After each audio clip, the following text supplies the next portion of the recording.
My preaching this morning is the 5 W's of victory. Pag sinabing W siya, winner. Sino ba yung mga gusto magiging winner? Taas ang kamay. Amen. Because a winner never quits and a quitter never wins. Ang mga laging panalo ay hindi umaayaw. Kundi siya po ay laging walang atrasan. Ano? Pag mabubuting bagay, walang atrasan. Pero pag masasamang bagay, ay kailangan huwag mong entertainin. We must put on. Okay? We must mark yung talagang the mark of the champion. We must press toward the mark of the prize of the high calling. Kasi po yung pagkatawag po sa atin ay may halaga. Ano? At don't waste your time. Don't waste your time. Huwag mong sayangin ang panahon na binigay sa iyo ng Diyos. Ano? We must utilize our time wisely. Because every tick-tock of the clock, we must value. Because time is gold. Amen? Bawat tick-tock ng ating panahon, at ang relo po ay hindi po umatras. Umabante po yan. Kaya yung 2020 na ating naranasan na mababait, itikmok na natin yan. And we are looking forward.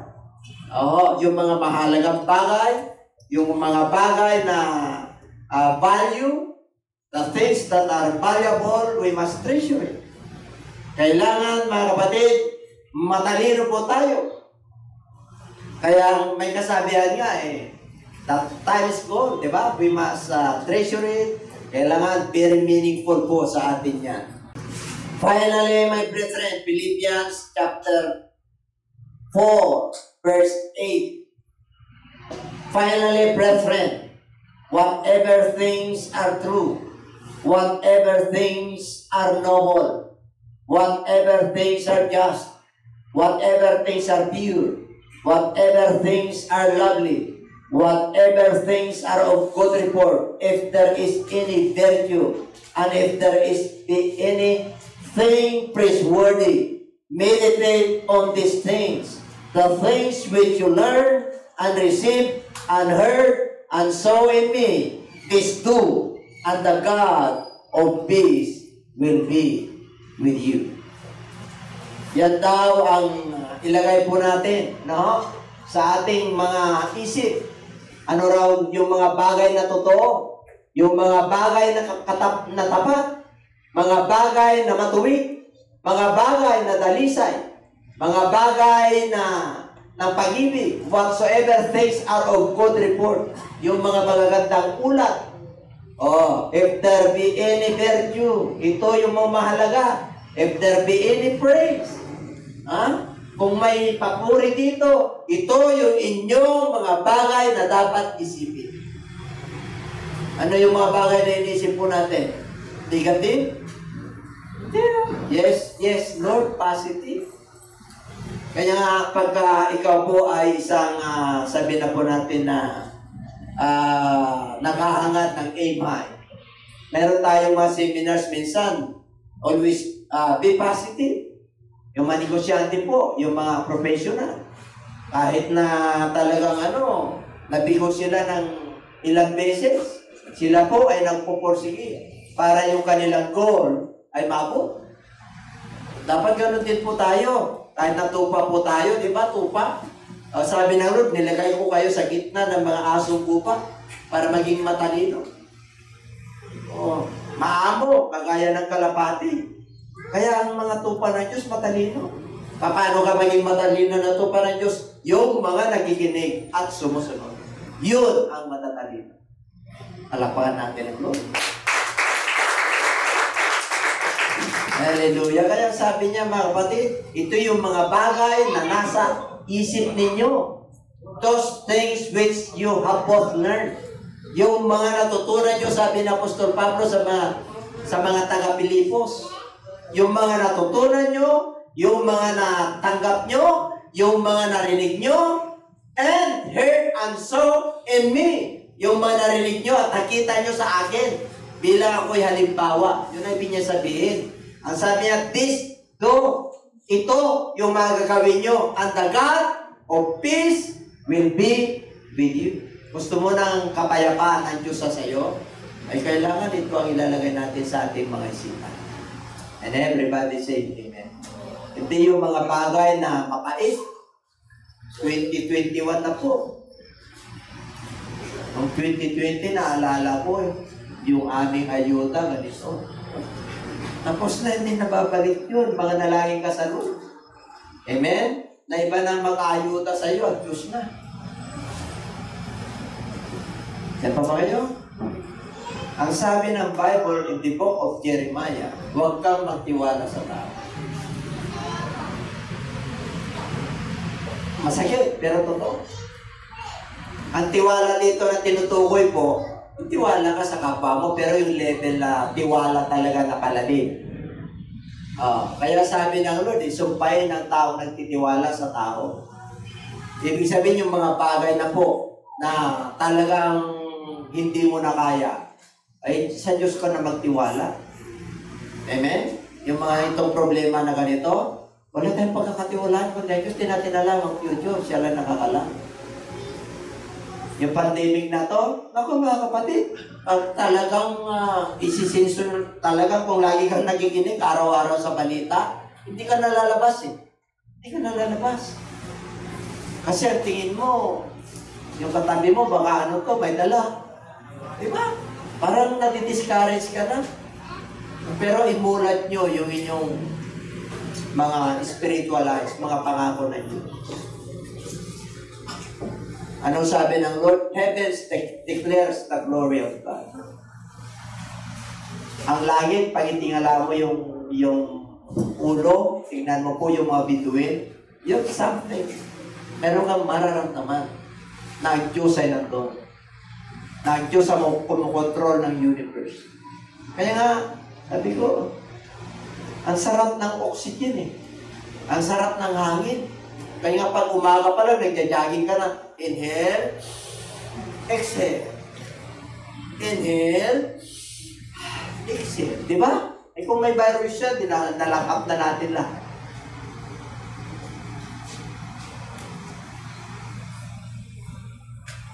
Ganda, nanilikha ng atin.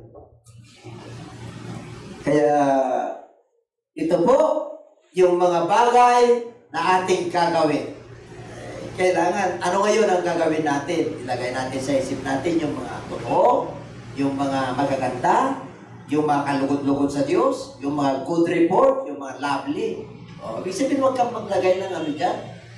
Negative. Puro mabubuti dahil ang Diyos natin ay mabuti. Diba? Ulitin ko ulit yung inaawit ko sa book of Ecclesiastes chapter 2. Count your blessings, name them one by one. Diba? Talagang babanggitin mo isa-isa. The 5 W's of victory. Number 1. John chapter 4 verse 23 and 24. Number 1. But the hour is coming, and now is when the true worshippers will worship the Father in spirit and truth. For the Father is seeking such to worship Him. God is a spirit, and those who worship Him must worship Him in His spirit and in truth. Diyan sa John chapter 4, Samaritan woman po yan. Okay? Humingi po ng tubig ang ating Lord. Kasi po, walang til ang Samaritan sa mga Hudyo po. Okay? Walang til. Kasi po, ang Samaritan po, ay talaga namang medyo, sabi na po natin na iniwasan niya ng mga Hudyo, pagkamata sa mga lahi yan. Kaya sabi nung nagigit na woman, Samaritan woman, dito sa bundok na ito, tinuruan kami na mag-worship.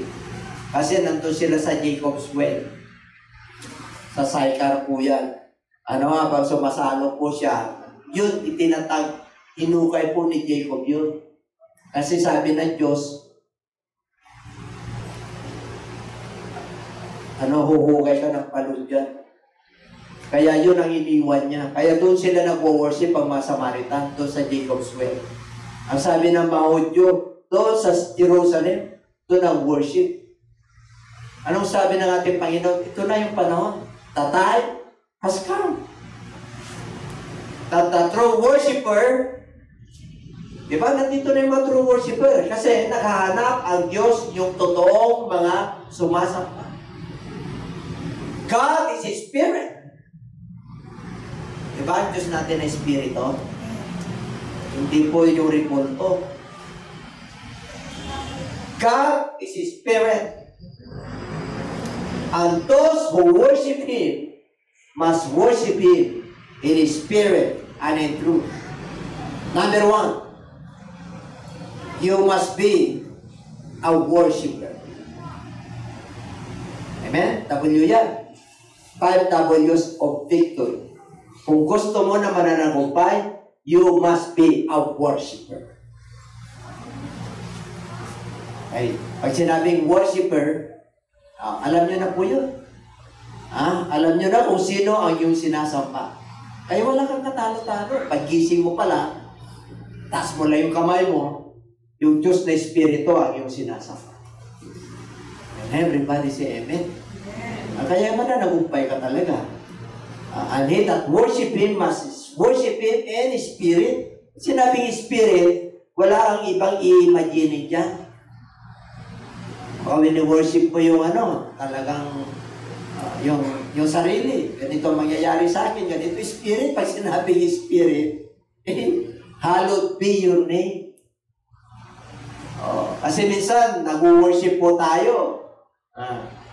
Diba? Iba-ibang bagay ang dumarating sa ating imagination. God is a spirit. Sinabing, you must worship Him in spirit. Spirit po. And in truth. Ano ba yung totoo? Na siya ay espiritu. Hindi po siya material. Kaya pag humingi ka sa Diyos ng material blessing, you must worship Him in spirit, hindi yung material blessing. Para makakilos po siya. Amen? Okay, pag sinabing truth, yung salita niya, yun ang truth. Wala kang pagbabasihan ng ibang worship, kundi yung sa salita niya at saka sa spirit. You must be a worshiper para ikaw ay magiging victorious. Number 2. Yung number one, come, let us worship and bow down. Number 1 pa lang po yan. Let us kneel before the Lord our Maker. Bakit po tayo pinapaluhod? Pibig ko. Lumuhod pa kayo sa bahay niyo? Lumuhod pa kayo sa bahay niyo? Hindi, yung iba. Hindi kayo dito, kayo pinapaluhod ako. Tinuturuan po tayo na magpakumbaba. Tinuturuan pa tayo na mag-bow down and kneel down before God. Kasi ang tao po, hindi basta-basta po nag-kneel down. Okay? So you must be a worshiper. One of the sign of talagang worshiper ka. Hindi lang yung talagang type. Kaya lang, mag-bow down ka, mag-kneel down ka. You must worship Him in spirit and in truth. So, before the Lord our Maker, He is the one who created us. Siya yung nag-create sa atin. Kaya karapat-lapat na lang nasampahin. Lalo na yung ginawa niya sa atin, pinagaling po tayo, binigyan tayo ng pag-asa, yung kagalakan, yung kapayapaan na ating nadarama na kasama natin ang Diyos sa buhay natin. Pero lamang po, nasampahin natin at purihin natin ang Diyos at mag-kneel down before Him. Kaya every Sunday po, tinuturuan tayo mag-kneel down bago mag-Sunday service. Number 2.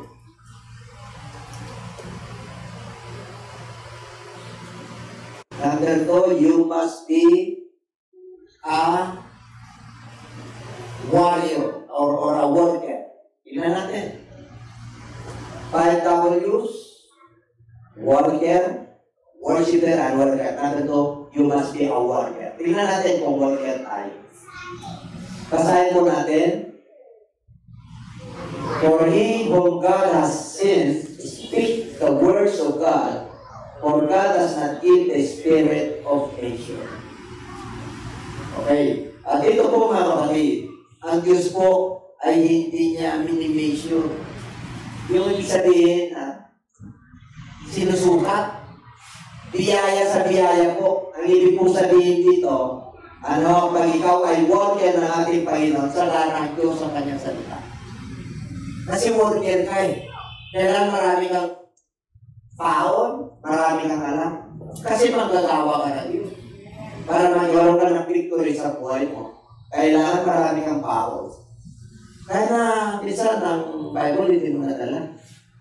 No? Kasi kagayad ka naman ng Lord eh. Kaya ang sabi ng ating Panginoon, mapalad yung mga bumabasa, nakikinig, at sumusunod sa kanyang mga salita. Revelations 1:3. Mapalad daw. Yung mga bumabasa, nakikinig, at sumusunod. Hindi ka lang yung bumabasa, hindi ka lang nakikinig. Sumusunod ka pa. Kaya mapalad ka. Amen? Sabi mo siya katabi, mapalad ka.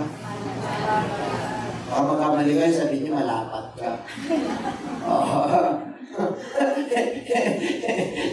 Pag sinabi mapalad, yung palad ng Diyos nasa iyo. Naka-increase ka sa kanyang palad. Ganun ka katindi. Kaya, kahit na may mga sacrifices, yes, Lord, yes, Lord, yes, yes, Lord.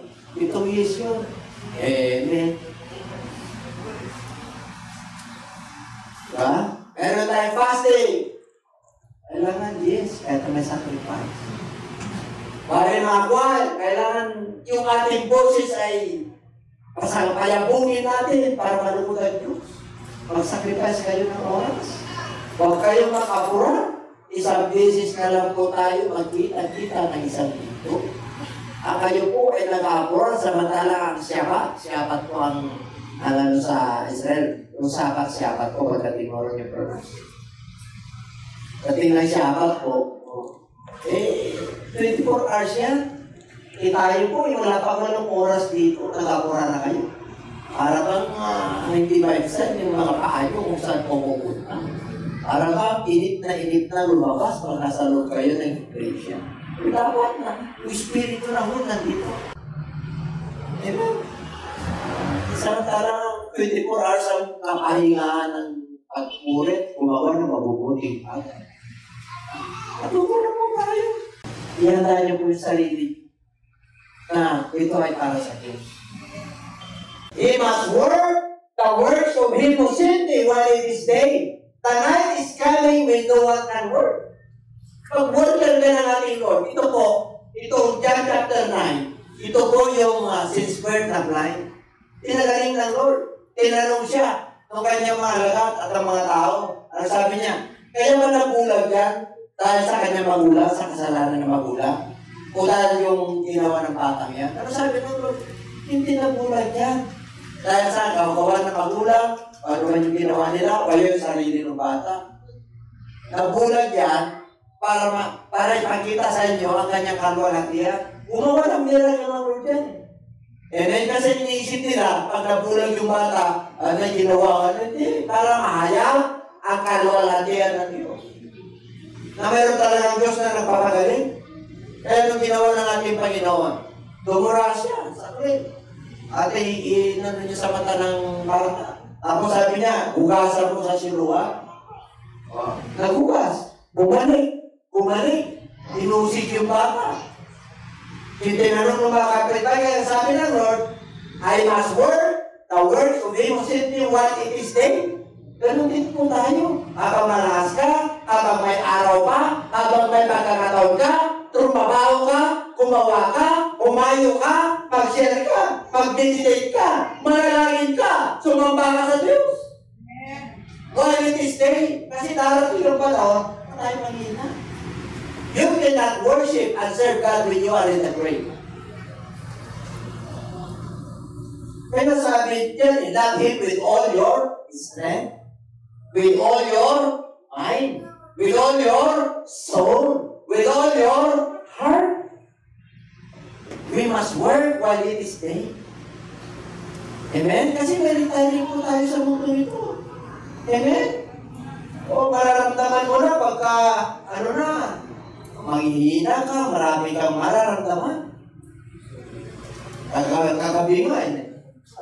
Napanaginipan ko yung kuya ko, yung namatay noong September. Oh. Amen? Napanaginipan ko yung isang kuya ko rin, yung panganay. Yun na lang. Napanaginipan ko, pag nanaginip na ako ng gano'n, pag tinitignan ko na, may mga paalala ko. Amen? Kayo ba napapanaginipan niyo yung mahal niyo sa buhay, yung lolo niyo, lola niyo na nawala na? Napapanaginipan niyo ba? O bakit? Kasi nananalangin sila doon. Yung kanilang song. Na sana, yung mga lalo na yung mga believer, yung mga lovers nila, huwag nang pupunta doon sa kinarurungunan nila. Oh.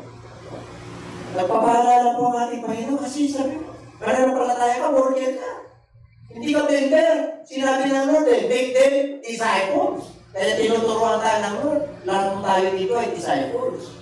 Hindi ka lang member ng GCLG, Church of Christ. Hindi. Kailangan worker ka. God is His Spirit. He owns everything. The book of Psalms chapter 24, the earth is the Lord's and the fullness thereof.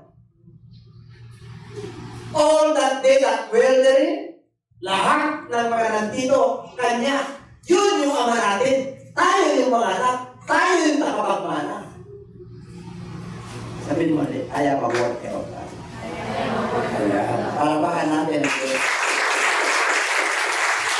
Hindi ka kaya? Oo, masarap magiging lingkod ng Diyos. Pero mo sa dami-dami ng pinili ng tinawag ng Diyos, tayo po yung nasala. Tayo po yung naiwan. Kaya pag tumingin ng Diyos sa mundo ito, tayo po yung kanyang jewels, kumikina. Hindi mga mukha nyo kumikina. Yung mga mata nyo, tatalay sila. Diba? Kaya tumingin ka ng diretso eh. Bakit? Ano kayo? Talagang, kumbaga sa pag nakikita ka nila, nabibless. Diba? Pero pag yung nabibless ako talaga sa'yo, bro. Talagang lumalakas ako pag nakikita kita. Diba? Pero pag walang kibo, parang kainis to Ibaon na natin yung mga makainis. Kailangan, we must looking forward. Hindi natin tinitingnan yung mga pangako ng Diyos. Yung inawit natin, yes, Lord, yes, Lord, yes, Lord, yes. Yes, Lord, yes, Lord, yes, yes, yes, yes, Lord, amen. Dapat gano'n tayo, may tono. Tumataas yung pag-iis natin. Ibig sabihin, yung antas ng ating paglilingkod, yung ating pagtitiwala, tumataas. Hindi yung tumatagal tayo sa pananampalat, yes, Lord, yes, Lord, yes, yes, yes. Nag-fluk-fluk ko na. Wait, hello? Are you around? We are not 2021. Kailangan may refreshing yan. Nakuha ka ng dala-dala mong lakas, ano? Yung mga tiwala mo sa Diyos, iba na po panahon na yun. And you want to become a victorious Christian winner, you must be a worshiper, and you must be a worker of God. Number 3.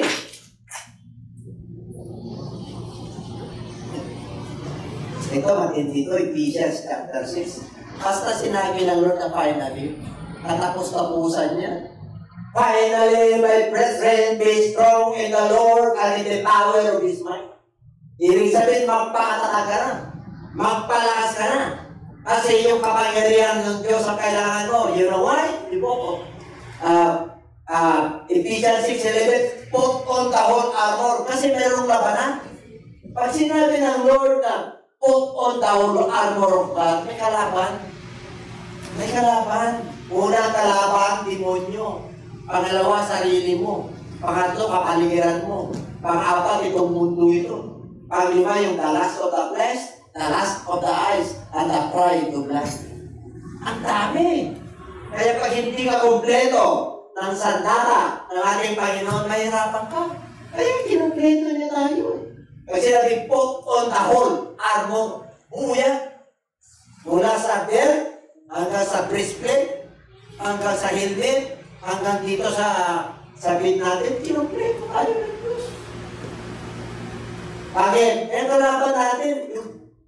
For we wrestle not against flesh and blood, but against principalities. Pag sinabing principalities, mga pamunuan yan. Against powers, mga kapangyarihan yan. Against the rulers of the darkness of this age. May mga rulers ng mga darkness, yung mga, ano yung darkness? Kadiliman. May namumuno. Alam niyo yung mga namumuno kadiliman? Madidilim ang isip. Yung mga iniisip na espiritu, makademonyo, mga masasama. Ang dami niyan. Laksa-laksa yan.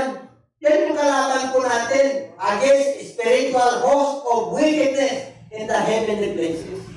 Kaya nagpapasting tayo eh. Bakit? Para tatagos yung ating pagpuri at pagsamba at yung pangangaral natin, i-anoint ng Lord, tumatagos yan sa puso. Kasi pag hindi natin gagawin yun, abay, anong kapangyarihan? Meron tayo. Diba? Kaya nga po ko eh. Talagang isuklob mo yan. Bakit? Eh, yan ang kalaban natin. Number 3, you must be a warrior. Number 3, W, warrior. Pag sinabing warrior, ang sundalo habang nasusugatan, siya yung lumalaban. Habang mananampalataya ka, na anak ng Diyos, na kumpleto ka ng kasuotan, sakit, karamdaman, kahirapan, usik, paglilingkod, pati yung relationship ninyo, okay? Sa pamilya, sa asawa, darating natin pagsubok yan. Kung wala kang armor ng Diyos, mahirapan ka. Baka mamaya, ilang taon pa lang kayo na magsasama. Kailangan, kompleto po tayo. Sabi mo siya, katabi ka na, kompleto kasi. Kompleto yan. Ano na yung mga malapit ng ikasal? Lalo na nakasal na. Baka may pinagdadaanan kayo. Hindi kayo lang nakakalan. Kami may pinagdadaanan din ni Pastora. Ano pinagdadaanan namin? Kadalasan namabaga yung tainga namin.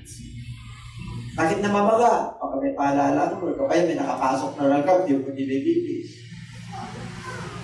Hindi na ibig sabihin na. O kaya yung kulang na ng vitamin C dahil sa panahon.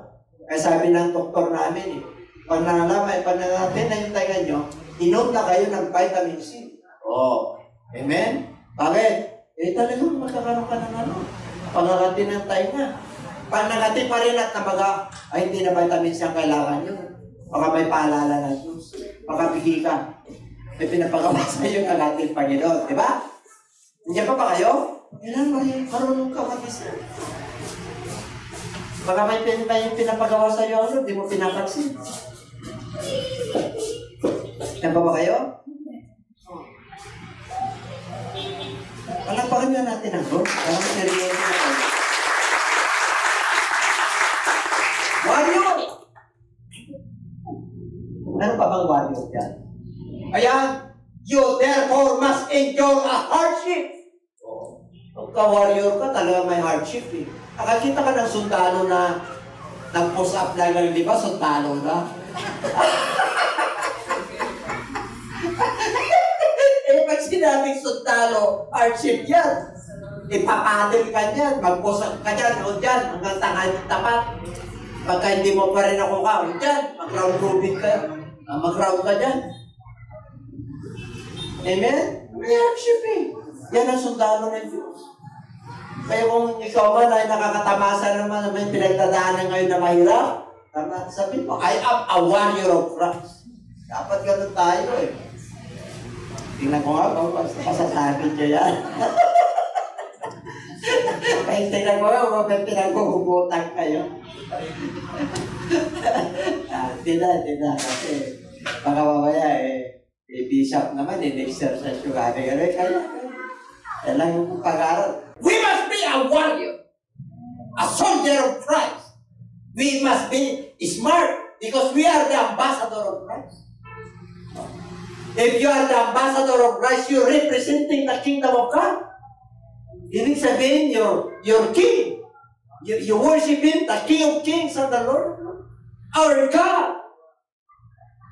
yung representative ka ng Kingdom of God, kailangan talagang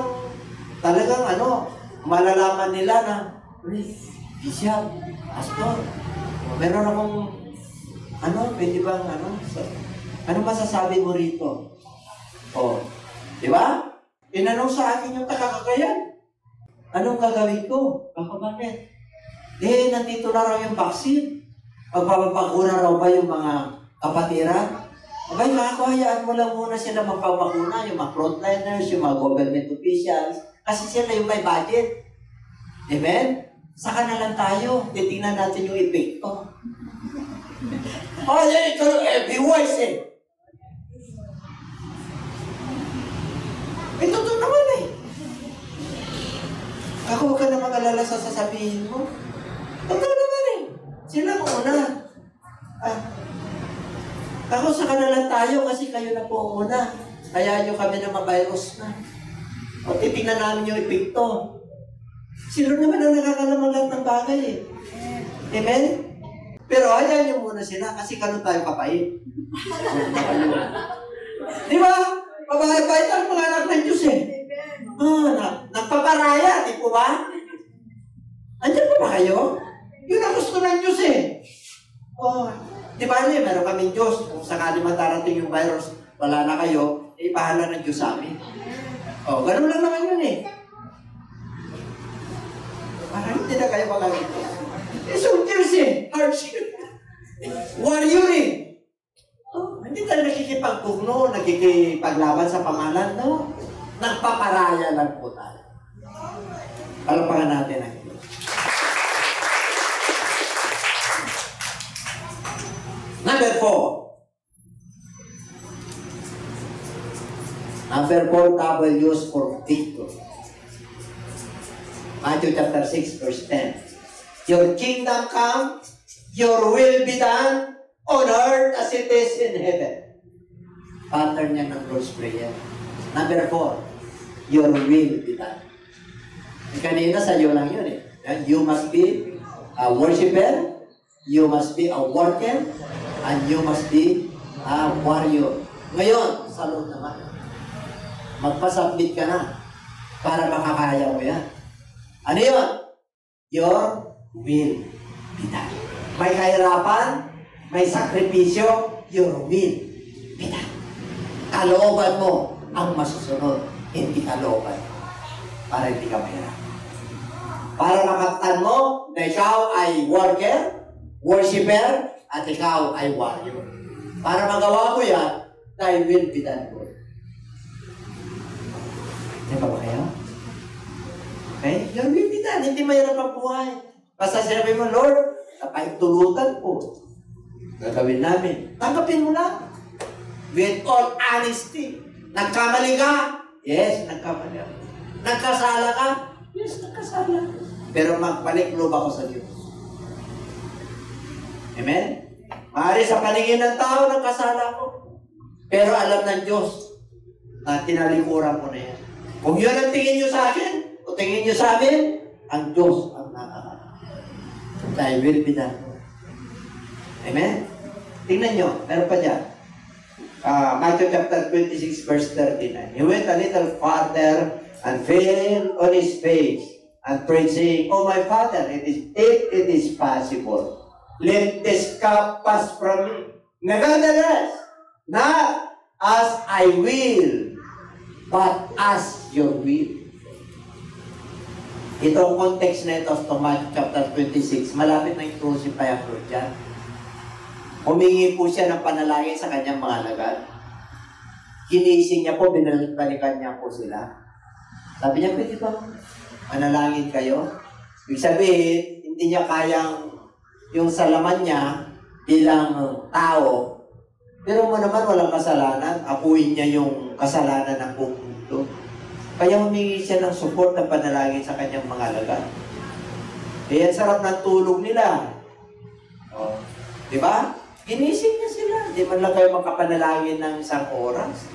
Nung tulog pa rin sila, nandiyan na si Judas. Ano ginawa ni Judas? Judas kiss. Yung halikan ko, yun, si Kristo. Alam nyo, Kung hindi pa panahon ni Kristo, kahit na ilang halip ni Judas, hindi mahuhuli si Kristo. Amen? Pero bigla, panahon niya na. Ang tawag doon, Judas Kiss. Di ba maraming Judas Kiss ngayon? Pag umalik, hindi mo palabahan.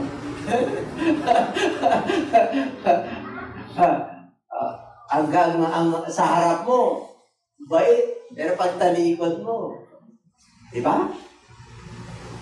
Parang hindi totoo. Totoo po yun sa real life.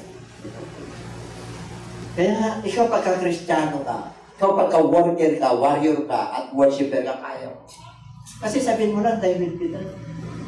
Madaling i-release, kahit na nasasaktan ka na. Please release me, let me go. Diba? Huwag na sa mag-asawa, sana. Sana. Hindi kasi talaga may mag-asawa talaga na hindi na sila magkasundo dahil sa mga iba't ibang bagay na pinagdadaanan, tinatira lang. Amen? Mayroon talaga, hindi mo maiwasan. Lalo na pag nagkasala yung isa sa kanila, hindi na nabubura sa isip niya. Oo, wala kang magawa ron. Kung mananampalataya ka na, at inabutan ka ng gano'n, gusto mong maging warrior, at worshiper, dahil nagmitan mo. Masakit, mahal ko talaga. Pero wala akong magawa. I-release ko na. Let it go. Diba? I'm sorry, my God, if I've broken your heart, Master.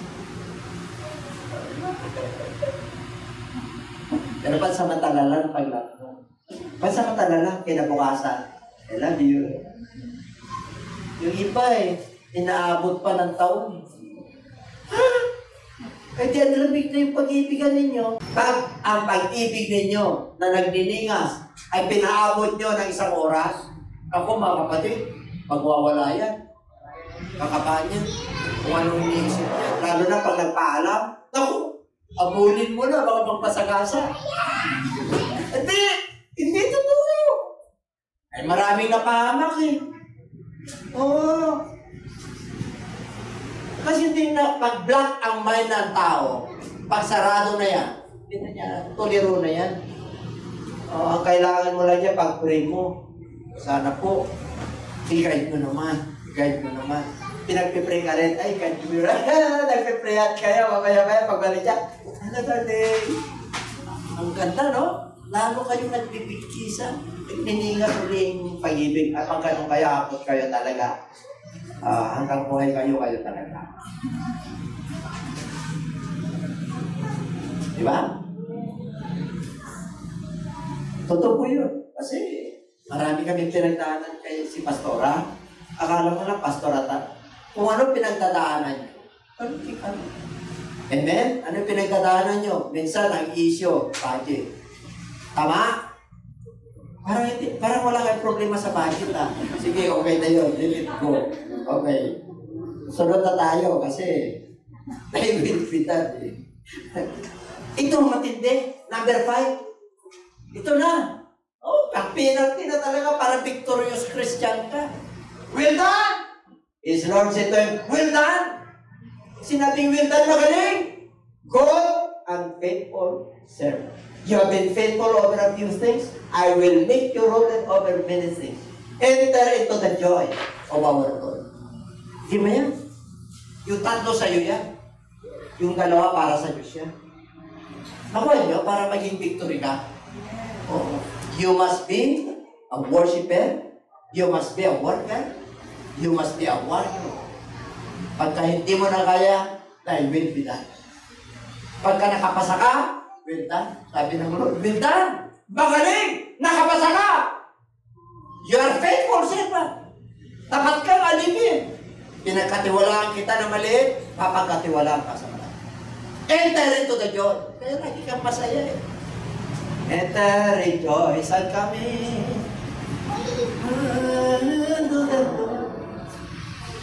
Diba? Ang sarap panalo ka. 2021 pa lang, January pa lang, ay alam mo, December na panalo ka pa rin. Bakit? Talaga mo ba naman, pangako ng Diyos Kasama mo ba naman ang Diyos eh? Wala kang tatalo-talo. Kasama mo ang Diyos, may mga sacrifices lang. Natural lang, sakit. Kahirapan, natural lang yun. Yung pag-usik, natural. Dapat common na yan sa atin eh. Minsan, meron kayong arguments, meron kayong mga issues. Gawin yung common. Hindi yung malaking issue na parang nagdidebatehan kayo sa Senado. Na ako yung tama! Ako rin yung tama! Puntos ako! Puntos ka! Yeah. Hindi ganun. Gawin nyo na lang issue yung normal, yung common na nangyayari. Tapos kasama nyo ang Diyos. Tingin nyo, masaya kayo pareho. Masaya kayo sa pamilya, masaya kayo mag-asawa, masaya kayo mag-sweetheart, masaya kayo sa ministry, masaya kayo sa trabaho, sa mga ginagawa nyo. Pag-aalang po kayo. At yun ang gusto rin. Lagi kang nananagumpay. Di ba kayo lagi niya sinasabi, rejoice evermore. Lagi kayo masaya. And everything give thanks for this is the will of God. O biro mo, kaya nanarapan ka, mag-give thanks ka, kasi will down ng Diyos. Oh, kanya nagkakasakit ka, because eh mga kapatid, kasama yung sakit habang nabubuhay ka eh. Walang incentive dyan. Kahit na bishop ka pa eh, kahit na hari ka pa eh, makakasakit ka. Bakit? Kasama po yun sa kasalanan noon. Pero piniyayaan tayo ng Lord, kahit na masakit ka na matindi, meron tayong greatest physician na tatawagin. Meron tayong Savior. Meron tayong takapagligtas. Pag sinabing Savior, tatandaan niyo po ito. Pag sinabi kong Savior, hindi lang Savior of our soul. Hindi lang po yun. Savior of our body, Savior of our pocket, Savior of bankruptcy.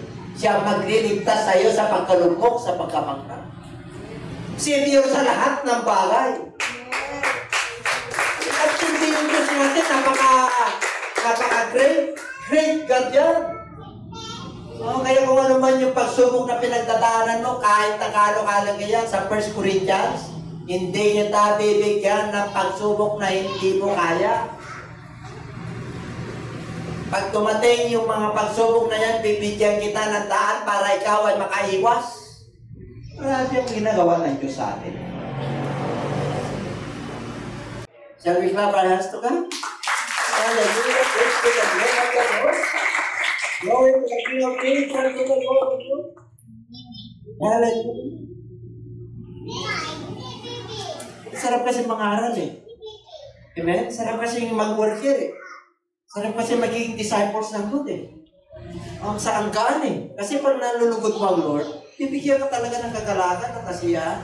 Oh, don't waste your time. In the things that are in vain, mga bagay na walang kapuluhan. You must utilize your time and spend wisely your time and your money, and your talent and your effort, and your energy. You must give glory to God. Lahat yun ay galing sa Diyos. And everybody say amen. Hallelujah, praise God. Okay? At meron pa ba conclusion? 1 Corinthians 15:54 up to 58 po yan. So when this corruptible has put on incorruptible, and corruption, and this mortal has put on immortality, then shall be brought to pass the saying that is written, death is swallowed up in victory. Yung corruptible po yan, yung katawan, tinutukoy po yan. Namamatay ang katawan. Okay, pero sabi niya, itong nabubulok ay hindi na mabubulok. Itong namamatay ay hindi na mamamatay, magiging immortal to. Ngayon, then shall be brought to pass the saying that it is written. Oh, ano yung nasusulat sa banal na kasulatan? Death is swallowed up in victory. Bakit? Bakit nagabi ng kamatayan? Dahil namatay si Kristo sa krus.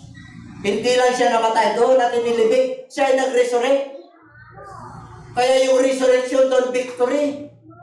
Kasama natin siya sa resurrection. Kaya nga ang mga anak ng Diyos natutulog lang. Pag namamatay ang anak ng Diyos, natutulog lang. Ang namatay lang yung katawan. Pero yung soul niya buhay. Amen? Kaya sabi niya, ang kamatayan ay kinain na swallowed up in victory. Why? Sunod. Basahin natin lahat. O death, where is your sting? O Hades, where is your victory? The sting of death is sin, and the strength of sin is the law. But thanks be to God, who gives us the victory through our Lord Jesus Christ. Oh. Kamatayan, asahan ang iyong kamandag? O impyerno, o Hades, or Sheol, asaan ang iyong tagumpay?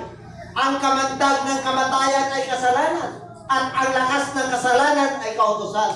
Pero, magpasalamat tayo sa Diyos na siyang nagbigay sa atin ng pananagumpay sa pamagitan ng ating Panginoong Jesucristo. Ano nagumpay ka talaga? You are more than conqueror.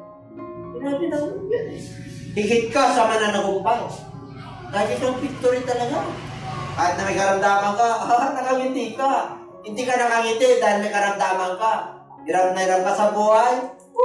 Magaan naman, nakakaraos. Verse 15. Therefore, kaya nga, mga kapatid, be steadfast. Lagi kayong isip. Immovable. Huwag kayong matitinag. Magpakatatag kayo, steadfast. Always abounding in the word of the Lord. Ay, ang tindi mo. Ikaw ang tagapagmana. Kahit na wala na tayo sa mundo ito, yung mga apo natin, titiyagin ko sa inyo. Maganda ang kailangan pinararamdaman. Pangako na Diyos yan eh. Tatandaan niyo po ito. Deuteronomy chapter 20, pangako na Diyos siya. If you obey my statutes and my commandments and my judgment and my laws, I will bless you and I will bless your children's children. In and out, I will bless you. Ibig sabihin, kahit saan ka. Wherever you go, I will be with you. Pangako ng Diyos yan. Amen? Okay. Dapat, pag tinanong na, what is the articles of your faith? Ganun lang naman yun. My faith? What is the name of your church? Oh, in the beginning. Meron na yun. Nakahanda tayo. Amen? O, dapat ganun tayo ka-smart kasi anak tayo na yun. Always abounding in the work of the Lord, knowing that your labor is not in vain. Pero mo, hindi mawala ng kabuluhan pagpunta mo rito, nakalista yan. Pag fasting mo, nakalista yan. Pagbigay mo sa gawain ng Lord, nakalista yan. Yung talent mo na binigay sa Lord, dadagdagan yan. Gusto nyo madagdagan yung pera nyo? Bigay nyo para sa Diyos. Sinabi niya, prove me now. Pero mo sabihin ng Lord, subukin nyo ako. Saan mo susubukin ng Diyos? Hindi mo pwedeng subukan ng Diyos sa ibang bagay, makapangyarihan siya. Pero may sinabi ang Lord na subukan niya ko, isa lang. Saan? Sa tithes and offering. Pag ibinigay niyo yan, bubuksan ko ang mga turungawin ng kalangitan at ibubuhos ko ng iyong mga pagpapala na hindi kasya ang iyong silid na paglalagyan. Ay, grabe! Ang tindi! Pag yan ang inilagay mo sa buhay mo, ay, mga kapatid, I'll tell you, hindi ka talaga magkantaw ka. Hindi yung yaman talaga na mayaman ka kasi meron talaga sukat na ibibigay ng Lord sa tao. Pero hindi ka pababayaan. Ang mga expenses mo ganito rin ang ibibigay sa'yo ng Lord. May sobra pa. Ganun. Sumasabay yan. Kung ang expenses mo ganito dahil matapat ka, sasabay yan. Huwag kang mag-alala. Pangako na Diyos yun. Oh, I will open up the windows of heaven that your throne shall not enough to receive it. And I will.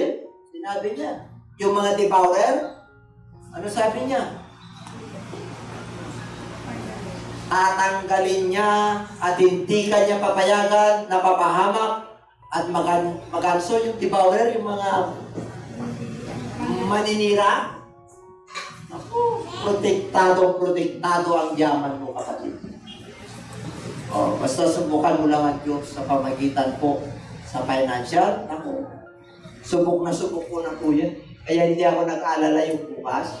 Huwag kang mag-alala, kapatid. Pag tapat ka sa Diyos, tapat din ang Diyos sa iyo. Ay, mga kapuso at kapamilya, muli, salamat po sa Panginoon at nakita-kita po tayo sa programa dito sa YouTube. Huwag niyo pong kalilimutan palagi na isubscribe po ang ating programa, JCLGA8, na mapapanood niyo po every Friday po, 5 p.m. at every Sunday naman po, 9 a.m.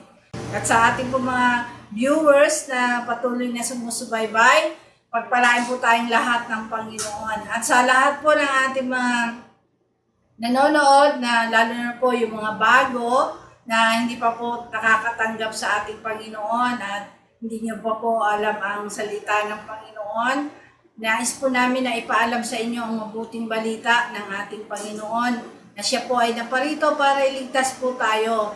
Wala lang po tayo ibang gagawin, kundi tanggapin natin ang ating Panginoon sa ating buhay, mamuhay po tayo sa kalooban niya, at higit sa lahat, tayo po ay magsisi at magbalik loob sa ating Panginoon. At sa mga nais po na tumanggap sa ating Panginoon sa mga sandaling ito, na nais mo maging maayos ang iyong buhay, nais mo na ang iyong buhay ay maging masaya, wala kang ibang gagawin kundi tanggapin ang ating Panginoon. At tayo po ay mananalangin. Samahan niyo po ako sa panalangin at kayo po ay sumunod para makamtan po natin ang pagpapala ng Diyos. Tayo po ay manalangin sumandali. Higit po natin ang ating mga mata. Taas po natin ang ating mga kabahay bilang pagsuko sa ating Panginoon at tanggapin po natin ang ating Panginoon sa ating buhay. Ama Manal na makapangyarihan sa lahat, maraming salamat po sa oras na ito na binigyan mo po ako ng pagkakataon na tanggapin ka sa aking buhay. Sa oras na ito, kilala mo po ako, linisin mo po ako, patawarin mo po ako sa lahat ng aking mga nagawang kasalanan. Linisin mo ang aking puso, linisin mo rin ang aking isip at maging ang aking kaluluwa. Patawarin mo po ako, ayusin mo po ang aking buhay. At sa oras na ito, tinatanggap kita bilang Panginoon at sariling tagapagligtas ng aking buhay. Tinatanggap kita bilang kaisa-isang Diyos. Pag-arian mo po ako mula ngayon hanggang sa iyong pagbabalik. At tulutan mo po na ako po ay matuto sa iyong mga salita at makasunod sa iyong mga kalooban. Salamat po sa pagpapala po na aking nakamtan sa oras na ito. Sa iyo lamang po ang papuri. In Jesus' name we pray. Amen. Ang tinanggap niyo po ay ang ating Panginoong Hesus. Kung tayo po ay naghahanap ng kapayapaan, tunay na kapayapaan, yan po ay ibibigay sa atin ng Panginoon. Maging ang kaligtasan po sa ating kaluluwa. Kahit na hirap po tayo sa mundong ito, pagligtas ang ating kaluluwa, mas mainam po yun. At ganun din kung nais po natin na magkaroon ng tunay na pag-ibig, na kahit na nahihirapan ka, kahit maraming nagagalit sa iyo, kahit marami kang problema, susong-susong, pero pag punong-puno ka ng pag-ibig ng Diyos, magkakaroon ka ng tunay na pagpapala. At sa nais po na lumago sa ating spiritual, kayo po ay patuloy namin inaayayahan po sa ating programa. Huwag po kayo magsawa, lalo na po pag spiritual na mga bagay. Kasi internal po yan. Ang buhay natin dito sa mundo ay pansamantala lamang. Kaya habang may buhay po tayo, maglaan po tayo ng oras para po sa kalakasang spiritual sa pamamagitan po ng pakikinig at pakikinig na salita ng ating Panginoon na ipinapangaral po sa programang ito. Maraming po salamat sa lahat din ng ating mga subscribers, mga viewers na walang sawang sumusuporta sa ikanyang gawain sa ating Panginoon. Pagpalain po tayong patuloy ng ating Panginoon. At sa ating po mga kapatid na nandiyan po sa kanilang tahanan na sumusubaybay sa ating programa, alam po natin na napakarami po mga kapatid na may programa ng spiritual, pero iba po yung tayo po ay dumadalo rin sa gawain ng Panginoon, no? At bagamat medyo mahigpit po ang ating panahon, huwag po tayo magsawa na tayo po'y dumalo sa ating mga gawain ng ating Panginoon. Pagpalain po tayong lahat at tayo po ay magpatuloy sa ating paglago spiritual. Sabi nga po ng Bible na tayo po ay magsisi, tayo magpabautismo, at tayo'y tatanggap ng kaloob ng Holy Spirit. Yung ating pong ginawa, kanina ay pagsisisi bilang pagtanggap po sa ating Panginoon. Pangalawa, tayo daw po ay kasama ng Panginoon sa paglilibing. Paglilibing sa ating mga kasalanan sa pamamagitan po ng bautismo. Sapagkat ang bautismo po ay nagkakaroon ng kaligtasan. Kaya nga sinabi ng Bible po sa Mark 10:10, ang sino man sumampalataya at mabautismuhan ay maliligtas. Kaya wag po kayo matakot na magpabautismo.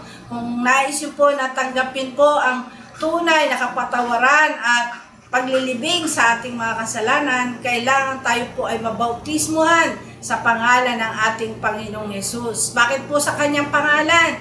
Sapagkat yun po ang ibinigay na pangalan para tayo po ay matubos. At ganoon din ang Holy Spirit, pag malinis na po tayo, nahugasan na po ang ating kasalanan, nalinis na po tayo, syempre po, ibibigay sa atin ng Panginoon ang Holy Spirit na siyang mag-guide po sa atin sa buong katotohanan. At tutulong po sa atin para mamuhay ng may kabanalan, ng may kaayusan, at mayroon pong paggabay ng ating Panginoon. Nawa, makuha niyo po ang mabuting balita ng ating Panginoon habang may panahon pa po. Hindi po natin masabi ang ating panahon, mga kapatid.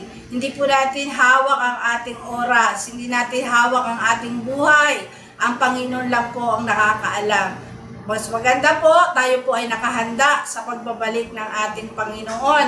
Ang mahalaga po, yung ating kaluluwa ay maligtas, at habang tayo po ay buhay, mga kapatid, maging buhay na patotoo po tayo sa iba. Maraming po salamat sa pagpapala po na ipinagkaloob sa atin ng Panginoon sa araw na ito. Happy New Year po sa inyo, 2021. Nawa mas maganda po ang ating maging kinabukasan pag tayo po ay nasa Panginoon. At salamat po sa ating Panginoon at patuloy po niya tayong binubuhay, no?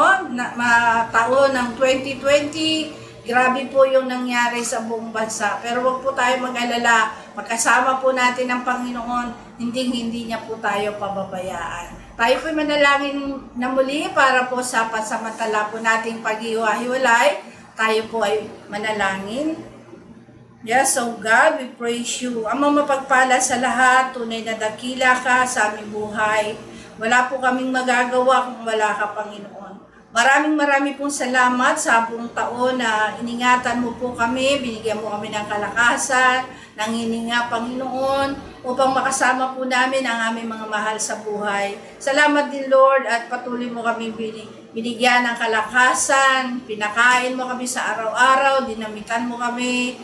Maraming salamat po, Diyos, sa aming buong sambahayan na iningatan mo rin, pinoreteksyonan mo kami, Lord, sa anumang gawa ng kaaway. Salamat po, Lord, na haharapin po namin ang 2021 na may panibagong lakas, panibagong pag-asa, panibagong paglilingkod muli po, Diyos. Patuloy, Lord, na itataas namin ang iyong dakilang pangalan, sapagkat kung kami ay nasa iyo, Panginoon, walang magagawa ang kaaway. Maraming salamat din po, Lord, sa aming bansang Pilipinas na patuloy mong ginagabayan ng mga namumuno, lalong-lalo na po kami mahal na Presidente Duterte.